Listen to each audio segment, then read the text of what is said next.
Hey yo, welcome to our channel today. I'm going to call my soon-to-be ex-wife Maddie. She's 48 and I'm 49, and we have one adult child, a son who's 24. I'd assume we had a great marriage and thought Maddie was my best friend, someone I could trust with my life. We got along really well and never had any significant arguments. Sure, we had our minor disagreements along the way, but we always worked through them and never went to bed mad. In bed is where we really clicked, as we both are very adventurous and have extremely high libidos. We liked doing everything and kept our relationship fresh by going on dates, taking romantic vacations, and making time for bedroom fun. Believe it or not, we still did it in the car or in the outdoors when we had the opportunity. I know this sounds immature, but that's how much we enjoyed each other. I was very happy in our marriage and believed she was too. I'll now explain how I found out. Did I find a racy email or text between her and her paramour? No. Did I catch them in the act? No. I found out through her lover's ex-girlfriend, who I'll call Sarah. Sarah found me on LinkedIn and sent me an email message asking to talk. When we spoke, I didn't know what to make of what she was telling me. At first, I thought it was some sort of prank that Maddie was planning on me. That was until Sarah sent me a series of pictures and a video of them in action. Then reality hit me. Seeing Maddie doing all the most intimate things with a strange guy shattered my soul. I'll never be able to get those images out of my head, nor will I ever be able to forgive her. To me, she has committed the most egregious marriage violation imaginable, from which there is no coming back. Now for background on how the affair started. Maddie's corporate office is in New York City, and she travels there a couple of times a year for meetings.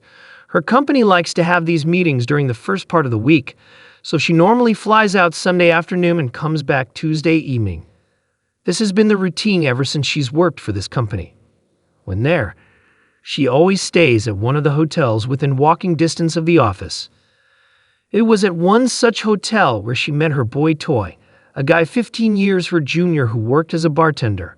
According to Sarah, her ex told her they just clicked and spontaneously hooked up one night 3 years ago. After that, they continued these biannual hookups for 2 years until the affair ended last year.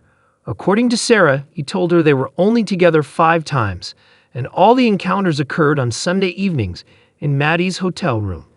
He swore they never kissed, and he always wore a condom. Yeah, right. Sarah said she discovered the affair 6 months after it ended after finding the graphic messages and pictures on his old smartphone. She confronted him, he confessed, and she kicked him out. Not being able to afford a place of his own in Manhattan, he was forced to quit his bartending job and move back out on Long Island. I asked Sarah why she waited so long to contact me. She said she never had any intentions of telling me, but her new boyfriend convinced her to do it. According to her, he had been cheated on and loathes people who cheat. He told her she had to tell me, so that's why she did. I asked if she knew why the affair ended. She said her ex said Maddie eventually broke it off because she told him she loved me. After learning all this, I took time to mourn and determine my next move. After giving it much thought, I've decided to divorce Maddie. While I still love her, I will never trust her again and will always think of her and the loser bartender. I've also decided not to confront her and plan just to blindside her with divorce papers. I don't want to give her a chance to explain herself or listen to her excuses and apologies. I want to make the day she serves so dramatic that she feels worse than I felt when I found out about her affair. In the meantime, I'm going to act like everything is normal and play nice, extra nice. My situation is proof this kind of thing can happen to anyone, even after 27 years. I never dreamed I'd be one of those hurt people telling their personal story to the world, but here I am. My parting words of wisdom for the married guys out there is to never get too comfortable with your spouse and stay vigilant. Be alert at all times, my friends. Marriages are built on trust. If your spouse betrays that trust, then they're not worthy of keeping. The day the divorce papers are ready, I plan to move my belongings into storage, then have her served at work.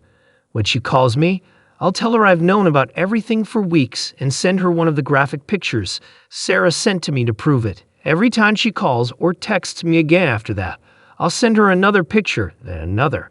I'll then let our families know I'm divorcing her and why. Right now, I feel good about my decision and can't wait for the day when I can destroy her life, just like she's destroyed mine. After things play out, I'll come back to provide an update. Now for the first update. Damn it, why don't things ever go according to plan? The day came to serve Maddie, and things were falling into place. I had all my stuff moved out in the morning, and that afternoon a courier made the special delivery to her office. Maddie was served as expected. She lost her mind and immediately called me, and I answered. I told her I knew about every detail about her affair with her boy toy bartender and had filed for divorce. She begged me to let her explain. I told her I had already moved out and she should get an attorney, then disconnected the call. As predicted, she started calling me and I sent her the first photo. At each additional attempt she made, I sent her another. At that point, everything was going as planned. That evening, I called my son and told him. He was surprised and upset, as you would expect. He asked me if there was any chance of working things out, and I told him no, not after what she had done. I told him, son, never stay with a cheater. After we finished talking, I was about to call my parents when my mom called and said Maddie just left their house. She was there frantically looking for me. While there, she confessed everything to my parents and said she has been in counseling since breaking off the affair last year. She told them she's been diagnosed with sex addiction. That's right, folks. She claims her cheating was all due to a mental addiction she has where she cannot resist the temptation of sex. Can you believe this? I then headed over to my parents' house to talk with them. So my frustration, they'd both tried talking me out of divorcing Maddie. They weren't condoning what she did, but said it says a lot that she broke off the affair on her own and has been in treatment ever since. My mom was especially vocal. Dad also tried to soften me up. I told them a man should never stay with a cheater, and I was shocked and disappointed by their reaction. I told them the whole addiction thing is nothing more than an excuse for cheating. To me, I believe in the saying, if you do the crime, you must do the time. The ultimate time or penalty for marital cheating is to divorce, and that's what I'm going to do. Before I left, my parents told me they will support whatever decision I make, but asked that I think about it. I told them I already had and left. When I got back to the apartment I rented, I called Maddie's dad to tell them I was coming over to talk. He told me Maddie was just there, and she told him everything, just as she had done with my parents. He said he doesn't believe the whole addiction thing either, but asked if I would take some time before I threw in the towel. We talked more, and I didn't promise anything, but I said I'd think about it. I'm very close with her parents, so divorcing will mean losing them too, which will be difficult. That night, Maddie tried calling me several times, but I didn't answer. Saturday morning, my son called and told me his mother called him last night too and confessed to everything. I have to give her credit for that. She has taken full responsibility for her actions and has confessed to our entire family. My son told me he was thoroughly disgusted with his mother and fully supports me. He said he knows I'll be getting a lot of pressure from his grandparents and said he will support whatever I decide to do. He told me if his current girlfriend ever does something like this to him, he'll break up with her on the spot. So that's where things are now. I'm kind of in a temporary holding pattern. While I want nothing more than to fast-track divorcing my wife, I also don't want our families to think less of me for rushing things. Has anyone on here been in a situation like this? How did you handle it? I'd love to hear your thoughts on what you would do in this situation. Now for the second update. I've read all your comments and appreciate the advice, even from those of you I disagree with. Let me first say I'm still moving forward with the divorce, but I have agreed to meet with my soon-to-be ex-wife to clear the air, so to speak. I'm going to give her 60 minutes to say her piece, and that's it. My attorney strongly suggests I not do so, but insisted if I do, we meet at his office and the meeting be recorded. I countered his recommendation and suggested I meet her at a neutral location with witnesses and record the meeting. He said this was okay, but told me to be very careful with what I say and do, as he's seen these things backfire on the betrayed spouse. I've set the meeting up for next Tuesday at her parents' house. My son will be with me and is going to record it using his tripod gimbal. He, along with my in-laws and my mom, will be in the next room. My dad can't be there because he has a doctor's appointment at that time. I'm meeting with her just to check the box, that I at least met with her to satisfy my parents and in-laws. I'll update here after I speak with Maddie. Now for the third update. We had the meeting, and it went better than I expected, but it was difficult for me. I let her speak uninterrupted. The only thing I asked is that she not use the sex addiction thing as an excuse, and she agreed she wouldn't. She started off telling me how much she loves me and misses me, and that what she did was wrong, stupid, and it meant nothing. All the things that you would expect her to say. She looked at me for a response, and I just told her okay and gave her a look as if to say, "Is there more?" She went on to say that she came to her senses last year after continuing the affair for 2 years. Since that time, she has put herself into therapy. She said she kept all this from me for obvious reasons, as she didn't want to lose me. Maddie said therapy has really helped her, and that her therapist felt she had now worked through the mental drivers that made her cheat. I asked if her therapist felt this was just a temporary thing. Maddie said yes. I then asked her what happens when the next 30-year-old bartender comes along. She just looked at me and started crying. I told her she better continue as the clock was running. She then transitioned into asking me if I had been happy with her, and if there was anything more she could have done for me throughout our marriage. I told her I was very happy before this, and yes, there were things she could have done, the most important things being trustworthy and loyal. Maddie said she was, as she loved only me. I gave her a side-eye look and laughed in her face. She then tried explaining herself, which didn't go well. She said she only cheated when she was away and therefore never neglected me. She went on to say that because they never kissed and he wore condoms, that made a difference somehow. Now, mind you, she's sitting there telling me this like I'm supposed to be impressed or something. I asked her to listen to what she was saying, as she sounded completely ridiculous. She said she wasn't defending what she did, only trying to explain her rationale. I asked her why she'd do it if she was so happy.